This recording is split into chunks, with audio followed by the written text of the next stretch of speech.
Good afternoon. My name is Keith Zaromsky, and I'm the Associate Vice President of Academic Affairs, joined by Mrs. Stephanie Witcher, Communications Instructor, and Mr. Jamie Stanley, Advisor Extraordinaire from the Student Success Center. And this is what we are calling Controlling the Chaos, because alas, this semester, it is chaos, especially for faculty who are having to balance students in quarantine and students in the traditional classroom. That applies to advisors as well, and other professionals and educators on campus who are trying to balance two worlds at one time. And so our goal is to try to share some tips and tricks and techniques using Zoom and some other resources that may help you with that.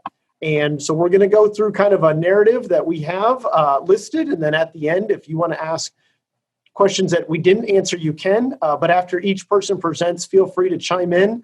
You may also type questions in the chat feature, and then I can intervene and share those as needed. But otherwise, we just hope the next 50 minutes to an hour gives you a little bit more confidence in using Zoom and trying to find some other ways to find balance amongst the chaos. That there's some things that we can control in our circle of influence and some things we can't. This session is to seek what can we control. So first, I had mentioned that we have a unique semester, that we have students that are academically engaged, fully enrolled, but they're not able to come to class, and not able because their car won't start, or some of those things that we've experienced, but because the college has told them that they couldn't, amongst other things that are going on circumstantially. And so that's why we first invited Jamie here. And Jamie, as many of you may know, also teaches classes, physical education, college orientation. So he kind of, has a foot in both fields, if you will, for student affairs and academic affairs. And Jamie, I didn't know if you wouldn't mind starting us off. What are some things that you're hearing from students that you want instructors to kind of know that are completing? What are you hearing from them? If you could share, how do you think instructors could direct some of their energies to help in these situations, or just other thoughts that having your thumb on the pulse of the Student Success Center to share out today? Yes, and hello, everyone. So a couple things. I actually talked to a few other advisors to kind of get their take, as well as some of my thoughts. Just some things that I have written down, kind of a combination, kind of referring to what should instructors direct their energies to this semester to help students. I would say this would this first one would be probably one of the most important, probably more from SSC's perspective, because we're the ones that primarily reach out to start with. Utilize Maxient. That would be probably the most important thing, so we could maybe head off any problems now, reach out to those students, and hopefully we can make the connection. Definitely. Jamie, you mean Crowder Cares, right? Yeah, Crowder Cares. Okay. We refer to Academic Alert, and of course also still utilize the Students in Distress, which that'll go to the care team. But yes, definitely use the early alert, and then that actually is the system that we use on the back end called Maxient to distribute those. Refer them to the SSC when needed, or to their particular advisor, because I know there are other advisors on campus in other departments. Definitely do that, or the appropriate support program, Project Now, camp, because I know they would love to hear from those instructors and or other advisors. Sometimes I'll have a student that comes down that I know is in Project Now, so I'll make sure and refer them to that program. This is something newer that I had found out today, that technology, the technical assistance may be available, such as hotspots, maybe through the library, especially if they have no Wi-Fi. Obviously, for school purposes, that's something that's brand new that I've heard that may be out there and available. One thing, probably for the instructor standpoint, I would probably coming from more an advisor now. Realize that a quarantine student may or may not have computer or internet usage at home, and may have been utilizing on-campus computers and or internet, as their primary source. Also, there's many students that I've found that have made the decision to take classes online due to the health and safety concerns. And also, they probably weren't advised to do that due to maybe past history or placement, you fill in the blank. But otherwise, they would have taken on-ground classes. So I know we've got a large handful of those students that are doing that, which normally probably wouldn't be in the online environment. So that's kind of a separate issue itself. And then also on instructors directing the energies to help students, definitely the continued flexibility. I've had to show this as well in my classes. Also make sure the students understand deadlines and the expectations and have that consistency. And of course, there could be problems with students that are in quarantine. Maybe they told you they were going to get tested or something and they never responded back. So, or they go into quarantine and tell you they're going to be back October 5th and you may not hear from them again. So sometimes there's going to be some communication barriers. One thing from an advisor when I asked this question, another thing that's out there, one concern was maybe instructors, and again, this is not everyone, this is just maybe a particular instance, maybe an instructor maybe not responding in a timely manner. The students who are at home are not maybe seeing they are seeing their grade maybe go down in real time without maybe any communication from the instructor, and sometimes it maybe can make them have a little more stress about the situation than they need to. But that was just one thing that was mentioned to me when I brought up this question. So that's kind of what I had on the question on instructors directing their energies to help students. Jamie, you brought up a great point of just because a student is online doesn't necessarily mean that normally they would be an online student. They may have access, but it's something to be aware of as we try to scaffold instruction to assist them. And while we're at week 7, it is something to think of for second 8-week classes, or in January, we may again have students seeking online. When we have 28% increase in those enrollments, that is definitely something to consider. And I'm really glad you mentioned the technological loaning opportunity. And I was hopeful with Crystal and Robin on the line. I'm sounding like a radio DJ for some reason today, but we're going to go with it. Crystal or Robin, would you mind chiming in to share with the group what can the library offer for students who may be in that predicament? Yeah. So I'm glad Jamie mentioned the hotspots, because we've had already a couple of faculty, or we've even had some site directors call and is it true that you guys have hotspots? So IT provided the library with 8 hotspots. They're AT&T hotspots. I don't know enough about technology to know if that makes a difference, but just as a heads up. And already 3 of those are currently checked out to students who are in quarantine and needing them. So if you have a student in need, we have 5 left. We're checking them out to students for 24 days. So the span of quarantine plus isolation, hopefully they don't have to go into that. And I've just been telling students, if you need them longer, you have to let us know. And it is the student's responsibility to find a way to come and pick them up. We had someone's brother pick it up for her yesterday. But if you want to pass that along to your students who are maybe struggling to find access, we do have those available. Because we don't want a quarantine student coming into the library. No. To come get a hotspot.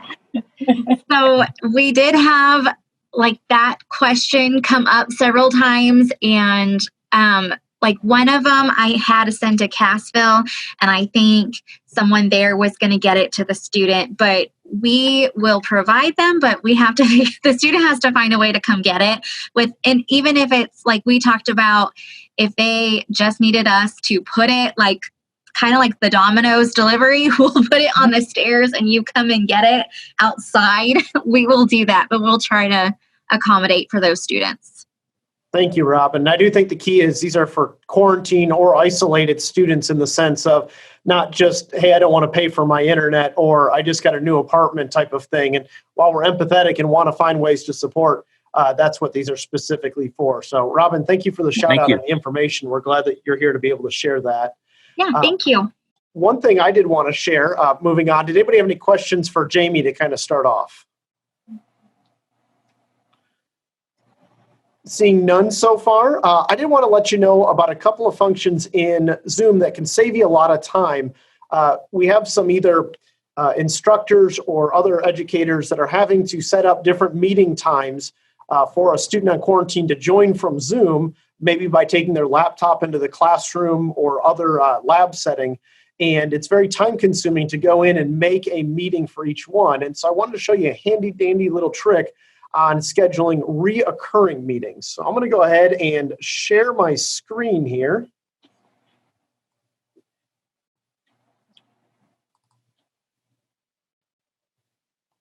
Do you see Hadley or do you see Zoom right now? Zoom. Zoom. Okay, good. So had some trouble last time. My daughter's picture kept showing up instead. At least it was a cute picture. So with Zoom, right now, I'm logged in. So I'm going to go to my account, but I just went to www.zoom.us.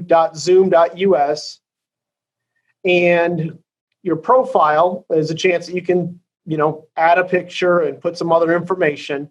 But for what I'm going to do is to show you how to set up a reoccurring meeting.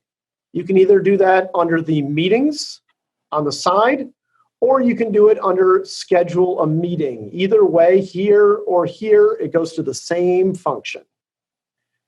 So under schedule a meeting, you're probably already aware of what you can call it, your description, when you want to have it, and there's a very nice option right here, reoccurring meeting. This is the same as in Outlook, where if you set up a reoccurring monthly meeting or an appointment or something like that, and you can choose, do I want it daily or do I want it every once a day? Do I want it weekly? What days do I want it on? So let's say that I am Mrs. Stephanie Witcher and I have class every Tuesday, Thursday at 12:30. Is that a good guess? Monday, Wednesday, but yeah. Okay. So I would select Monday, Wednesday, and I'm going to put the time at 12:30 p.m. And we would go through. We'll start it on Monday the 5th, 12:30 for an hour weekly, Monday, Wednesday. And I'm going to end by the end of the semester. And when I do this, and if I save it, it will be the same meeting with the same link those days. And so if the student had the link, they could just log on and you don't have to make a different one each time. Nice. So that's a nice way for something standing that you want to always have available to save you that time. Now, a new feature that is required, I guess the feature is not new, the requirement is new, is that after September 27th, 2020, so this is hot off the presses, you must have passcode or waiting room. It will not let you schedule a meeting without one of these. A passcode is something that you would either have automatically populated or you could make one that your students would have. However, if you have students that didn't read their email, didn't see the message, weren't in class, this could make a barrier. So instead, when you do waiting room, it will not allow them in until you get permission. And so for this, you may have noticed that you were in a waiting room and then it popped up and it would say, Crystal Rhodes is in the waiting room, and I would click admit, or I could make them stay in the waiting room. So it's a couple extra clicks. If you don't want that, you can do the passcode and share. I'm going to leave that up to you, but wanted you to know about those options. But know this, that either way, whether you select passcode or waiting room, administratively now, the video is off to start the video chat. It doesn't mean it's off for the whole one. It's like this, that you had to choose to turn it on in the call. This is a security measure and also a professional measure to make sure that people are ready for that call. And for those of you who use Outlook, there is a great way that you can keep this in your Microsoft Outlook to be able to remind you or to be able to share with others via Outlook. So I'm going to click Save. And when you've done that, it makes this opportunity for you to use. Now, a lot of us are familiar with copy invitation, and then we copy and paste in all of those class meetings. Or you can just select a part of it that you want to copy over. A lot of us have seen this in emails where you see that copy and paste into that.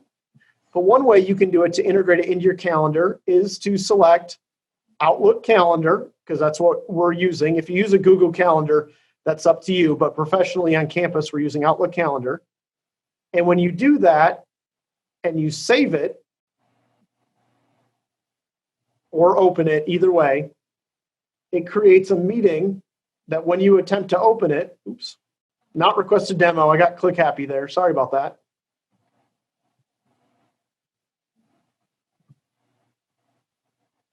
I'm going to share a different screen here if you could hold on a moment.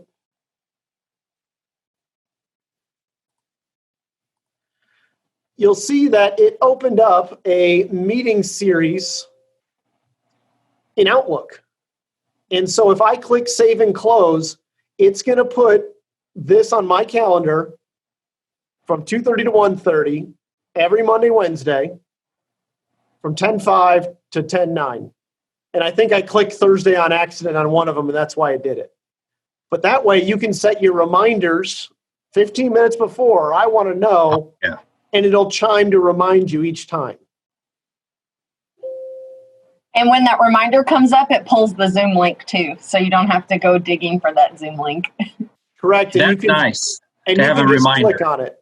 So it's a way, and John was talking about having a flex class. If he's holding his flex class and there's a time that they're going to set for conferencing or anything else, you can set that reoccurring to be able to do that as a means of utilizing Zoom that way.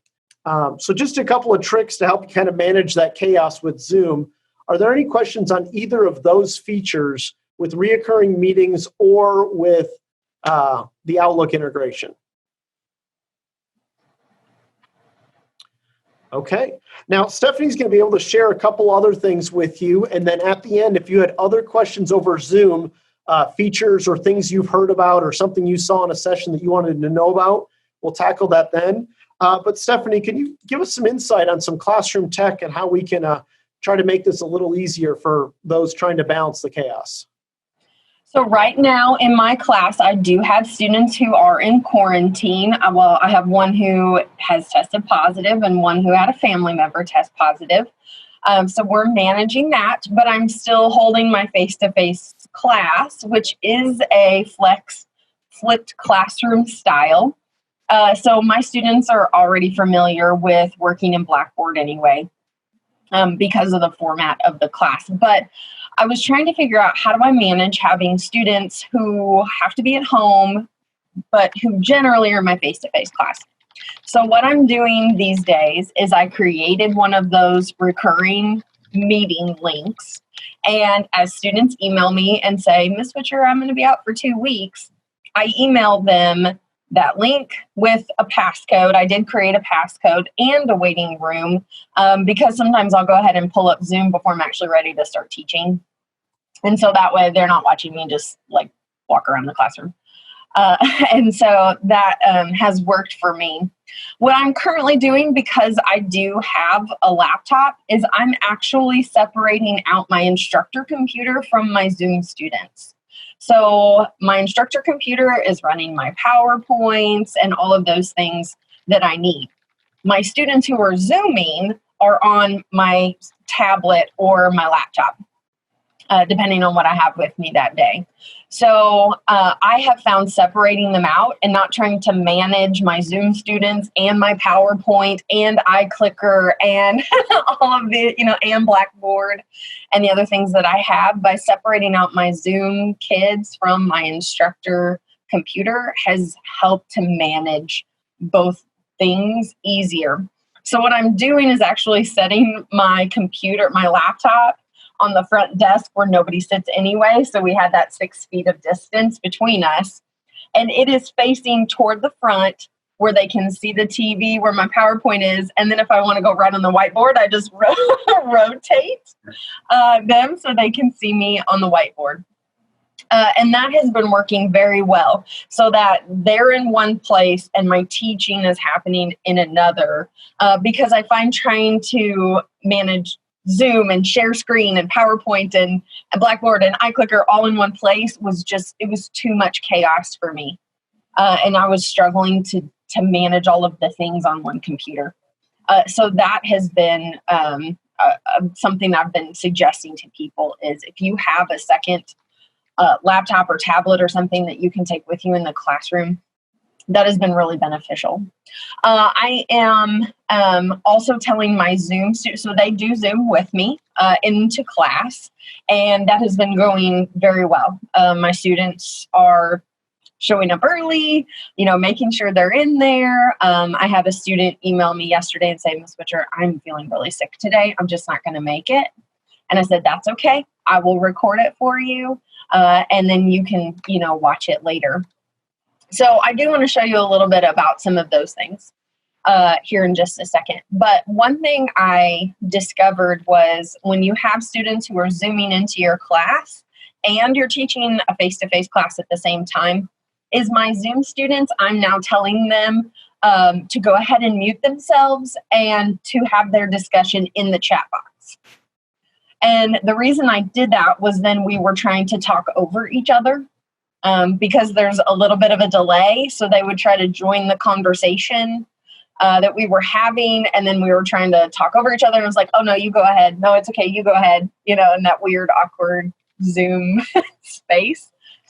And so my Zoom kids are discussing in the chat box inside of Zoom. And so I just have that running on the right-hand side, and it's very easy to do that. You just go down and click chat, and it pulls it up there on your Zoom screen.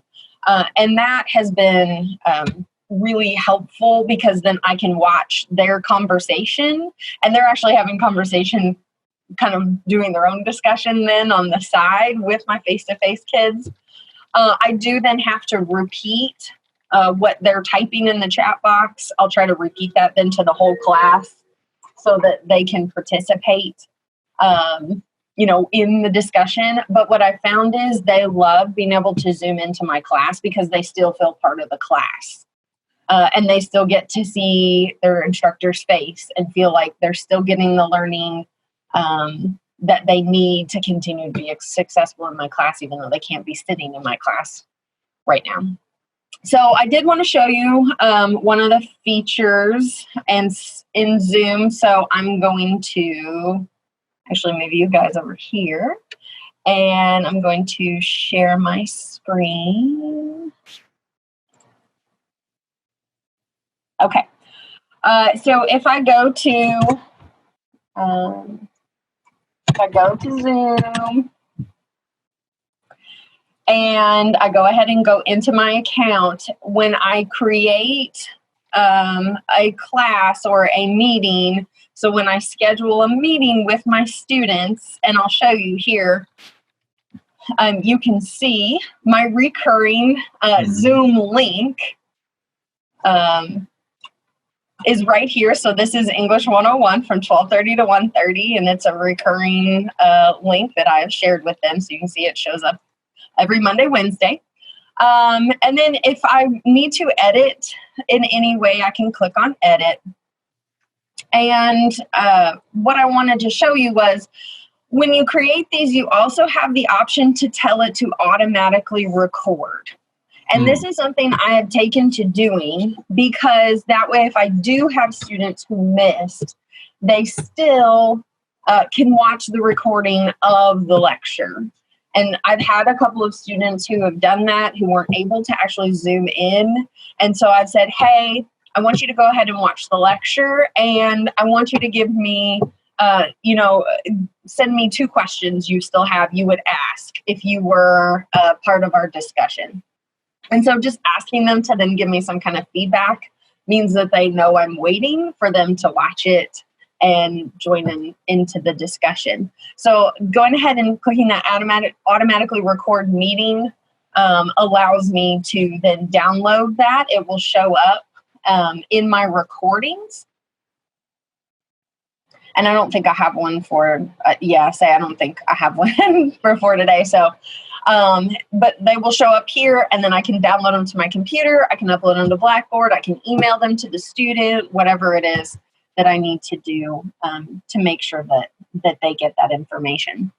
So that's a little bit about how I'm managing, the Zoom with my students. I just found that trying to do it all in class can be overwhelming.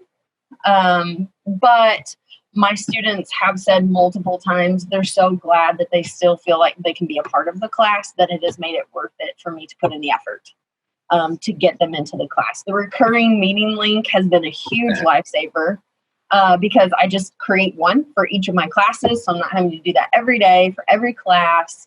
And that has been wonderful. And then the ability to record then my lecture or my class means that even if they can't Zoom, they can still watch the recording, and then they have to give me some kind of feedback from it. That way I know that they're still keeping up. So that is how I'm using Zoom to keep my students engaged in my class. And I do actually directly ask them questions even when they're on Zoom, so that they know that they're still part of the group. And when they type their answers in the chat box, I share those out with my class because they still want to feel part of the class. And so that's what I'm really working hard to do, is make sure they still feel part of it. Something else I wanted to show you. So if you are curious how I do, no, I don't know if it's going to let me do it right now. Okay, let's see here.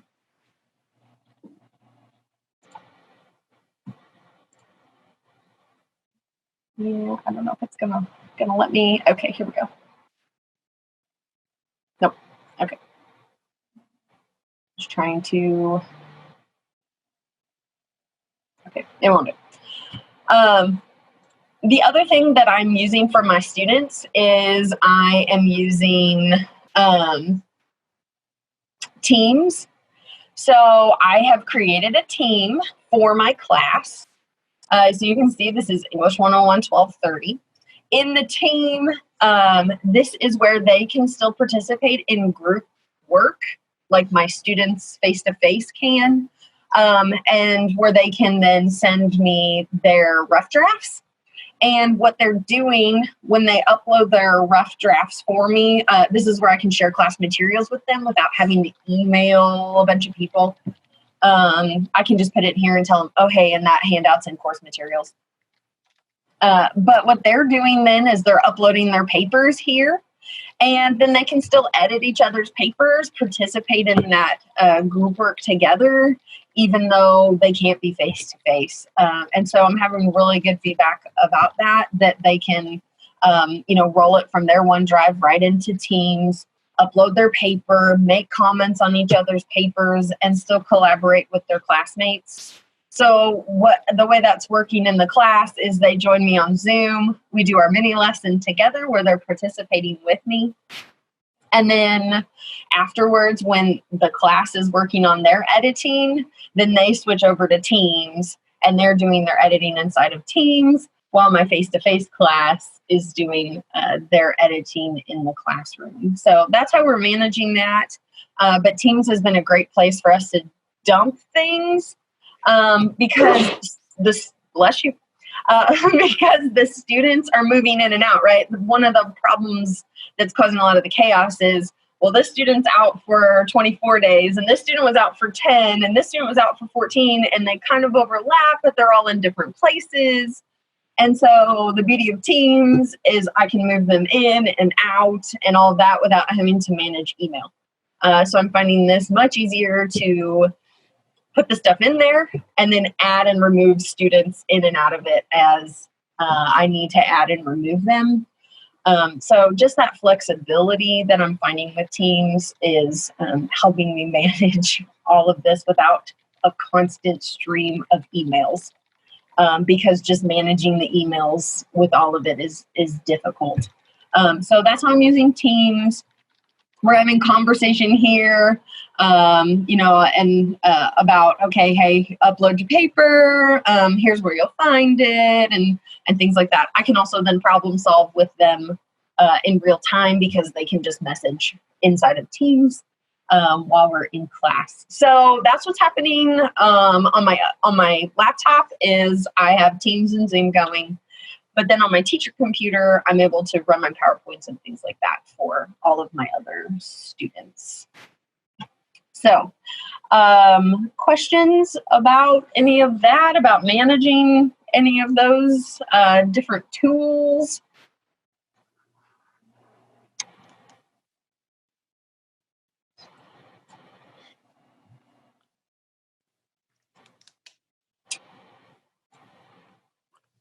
All right. I did want to ask, not necessarily a tool, but we had a conversation the other day, and I know that there's some confusion on some of the process for students and testing and quarantining and everything else, what were you suggesting to those that might want to be proactive in reaching out to these students to be aware of what to do? So one thing we're finding with our students is they'll email the instructors and say, oh, hey, I tested positive for COVID. Or my sister did, and she lives in my home. Mm-hmm. And so they're telling their teachers, but they're not contacting Crowder. So what we have started doing in our courses inside of Blackboard is in our department, one of the things we're working on is including an announcement in Blackboard that tells students how to report a COVID contact. Because we know Student Affairs, is trying to get that message out, but we're the ones who see them multiple times a week. And so we can help with that effort. So what we've done is we've put an announcement in Blackboard that just says, if you need to quarantine or go into isolation, if you are missing class because of COVID, you need to report a contact to Crowder College. And so then we give them the directions where they go to crowder.edu, click on COVID-19, and then on the left-hand side, and I can show you that here. So this is what we're telling them to do.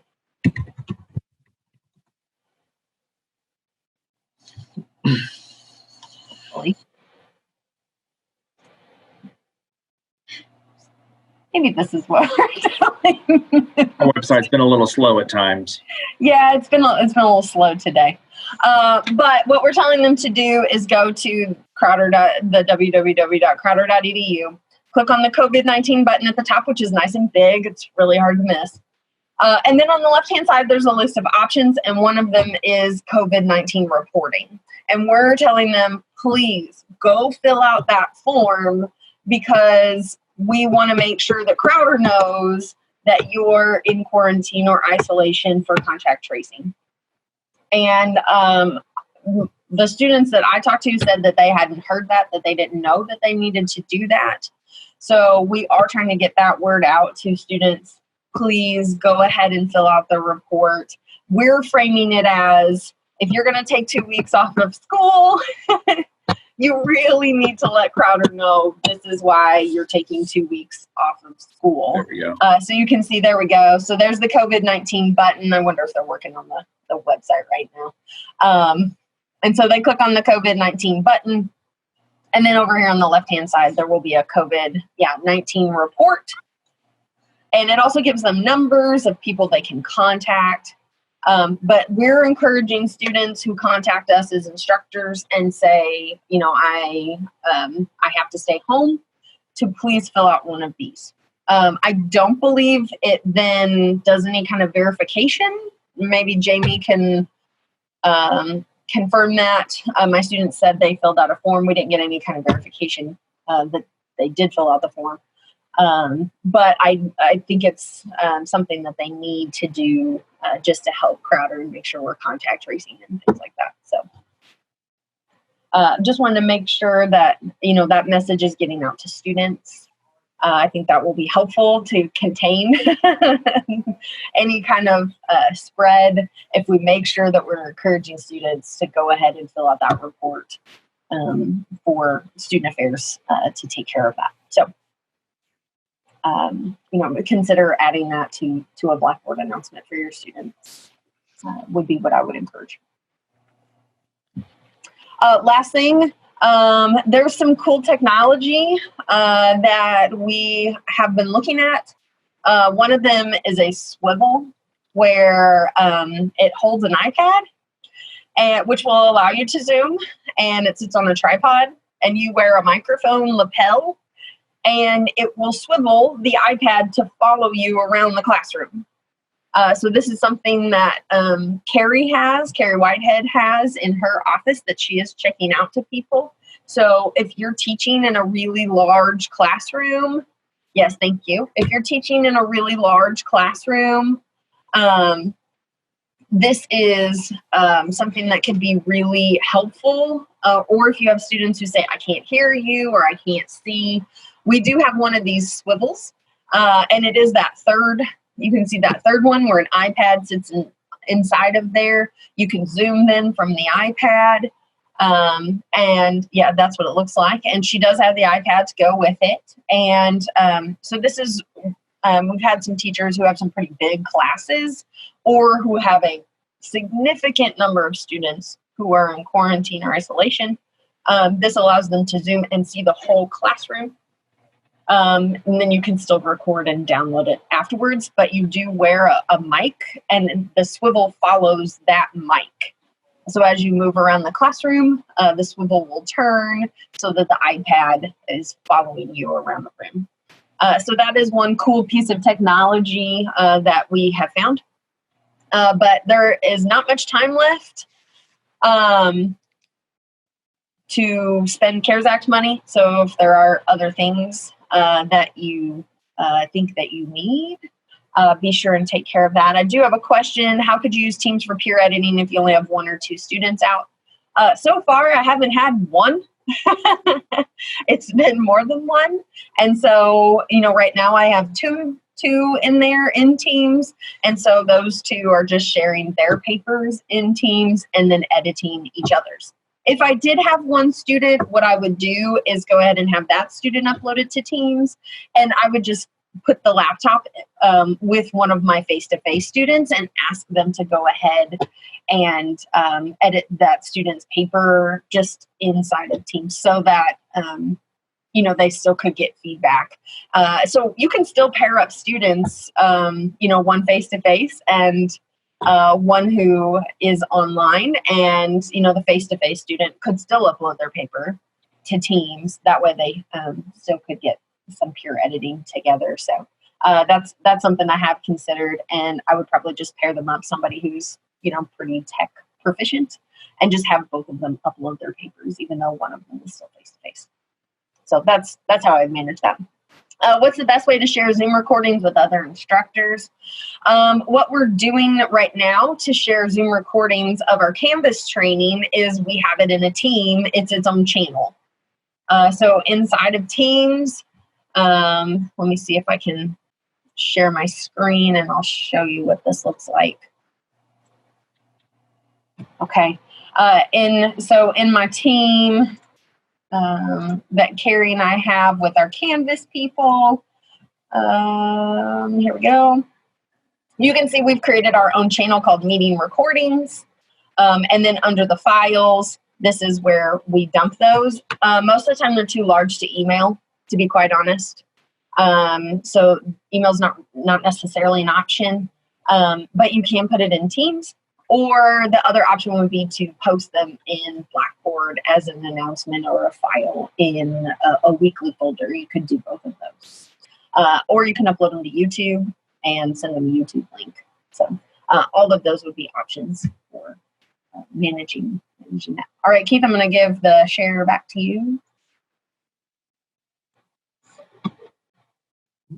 Thank you, Stephanie. The one thing I did want to follow up on was we do only have a few weeks left to use the CARES Act funds designated for remote instruction. And so that's largely been held under academic affairs opportunities, the way the law is written. So if you do have a request for something that could be justified any way, shape, or form, I've gotten real good at using some synonyms to be able to explain.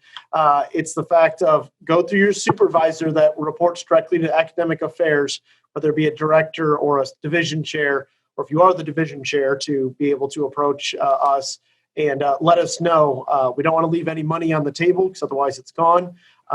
Only a couple weeks left with that. But we want to turn it over to you guys in the last handful of the minutes. Are there any needs or things you're wanting to know, or this is the problem I'm running into? Is there a way to problem solve, whether it be through class instruction, whether it be through meeting with students, whether it be through advising or library instruction? Wanted to open it up. Is there anything at all out there that you'd like to visit about?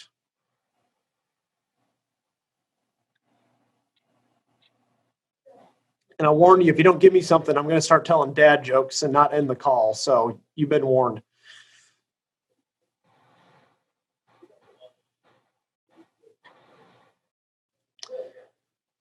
Well, in that case, I'm going to show you just a couple of Zoom features that might help in your future calls, and one includes nonverbal communication. Now, we recently utilized this with our instructional council meeting that has 20-some people. Instead of everyone talking at the same time, we're able to get responses and be able to communicate that way.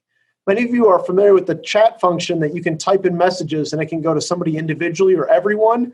This is a way to be able to quickly express something with the click of a mouse, and the moderator, the host, can control it. So at this time, please go down and look where it says participants. When you move your mouse towards the bottom, it starts over on the left: mute, stop video, security, participants, polls, chat, share screen, and keeps going. When you click on participants, you're going to see a whole row of folks that are participating. And I'm going to share my screen so you can see this real quick. So you probably see Hadley over here, but then you see a list of everyone participating. At the bottom, you should see yes, no, go slower, go faster, or more. Stephanie, do you see it? Do you see it on your own screen? No. It's not under participants? Once you started sharing screen, it went away. Well, we can't have that. Do you see it now? Mm-hmm. Okay. Under participants, you can click yes, no, go slower, go faster, or more. This is a way to be able to share with everyone without everyone having to talk. So I'm going to ask a question and show you how this could work in class. How many of you want an extension on the research paper? Please select yes or no. Green, yes. Red, no. Well, Skylar and Nina are the best students. Oh, Nina changed her mind there. And that's the thing. You can click on it again to take it away.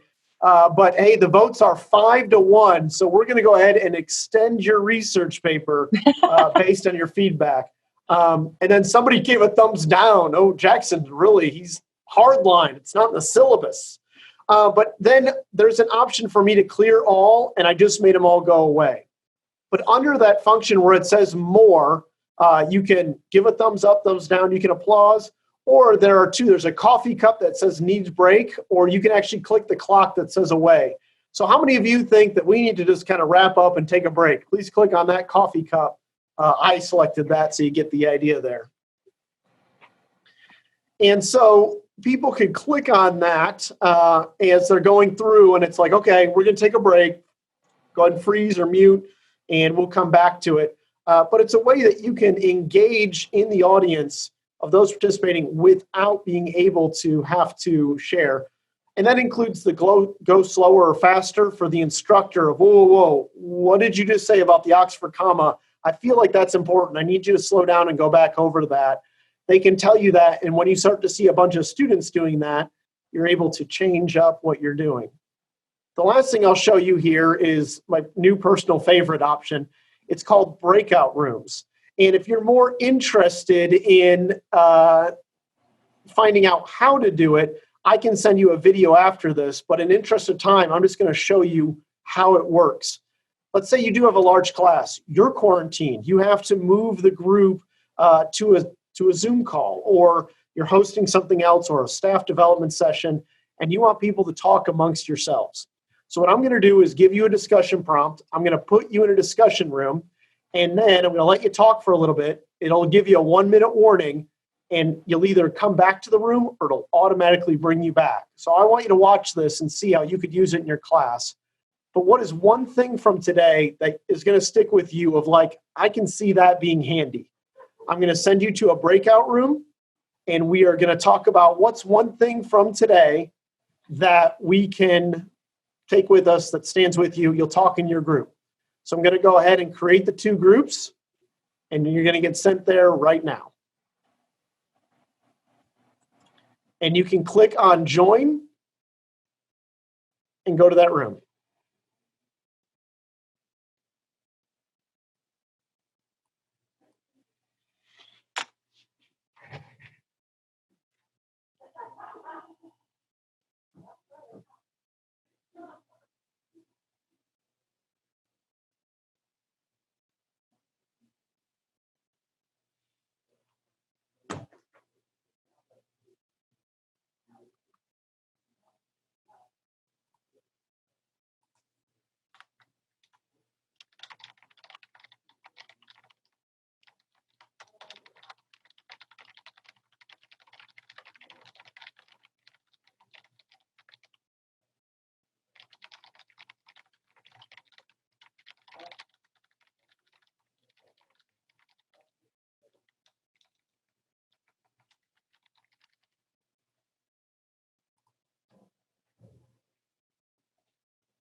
Skylar, you have a question?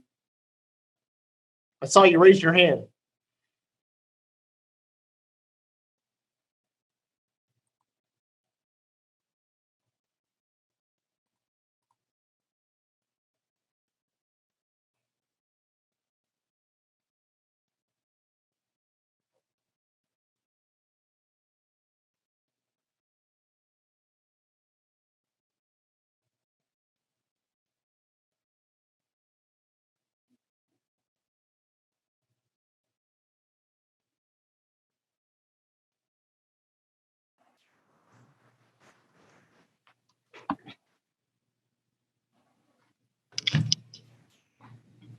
And you're back. Hello. So, a quick, function that you can do to break out the groups and everything else too. But did want to wrap up by just saying thank you for your time. And I see you, Skylar. You don't have a mic on the computer. Thank you for letting me know. Are there any last questions or thoughts or anything to share in the group before we call it good for the day? Keith, if I could add a couple more things from maybe a primarily advisor standpoint to everybody. Please do. First off, thank you to Stephanie for sharing all those tools. I know there's others obviously weren't viewing today. They're going to find them very helpful, as well as adjuncts, whoever might be, take advantage of this resource. But I'll tell you this, from an advising standpoint, we really haven't heard a whole lot of issues going on, surprisingly. Yes, I shared some concerns that are there, but that's not the general trend. What I want to make sure is clear is I'm finding that instructors are very flexible and working with students. I mean, if Stephanie's examples is not indicative of what we're doing, then I don't know what we could do better. But we're just trying to support the students here as best we can. And I think the biggest thing is communication, is to let their instructors know when they're out and things of that nature. So I know as a adjunct teaching orientation and lifetime wellness, I'm just in class just 1 day a week with each group, but I also have students that are currently, away. And so it's a challenge trying to keep that balance. But everything that I'm finding, there's been a lot of flexibility, and I know everybody's trying to work with everybody as best they can. So I definitely wanted to relay that. Yeah, to quote the epic fine arts piece that is High School Musical, we're all in this together. That'll be stuck in your head now for the rest of the day, especially Jackson. I know you've got a Blu-ray copy at home, don't you? Absolutely. Yeah. Disney Plus. Who buys DVDs anymore? Mr. Daniel Witcher, you have a little bit of security update for us. Would you mind chiming in before we ended our call here? I do, I'm told, huh? Al's in here also. Trying to think off the top of my head. We're starting to do the phishing testing. I'd say the biggest thing that's changed is we are beginning active phishing testing. There was a program that we're utilizing that is sending phishing attempts. They are internal, so if you fail, it is not devastating to us, but it is a baseline training. It's the pre-test, so we can figure out where we stand. So be expecting those. Those will continue in perpetuity. So it won't end. You will get a screen if you click on something wrongly. You'll get a screen that says you've been phished. Do not worry about reporting it to the help desk. We know that you've been phished. It lets us know, so you don't have to worry about it. But it's kind of a neat little. It will let you know, and it will, if you have speakers, it will let you know loudly. So be careful, those of you that work close to somebody else, they may find out also.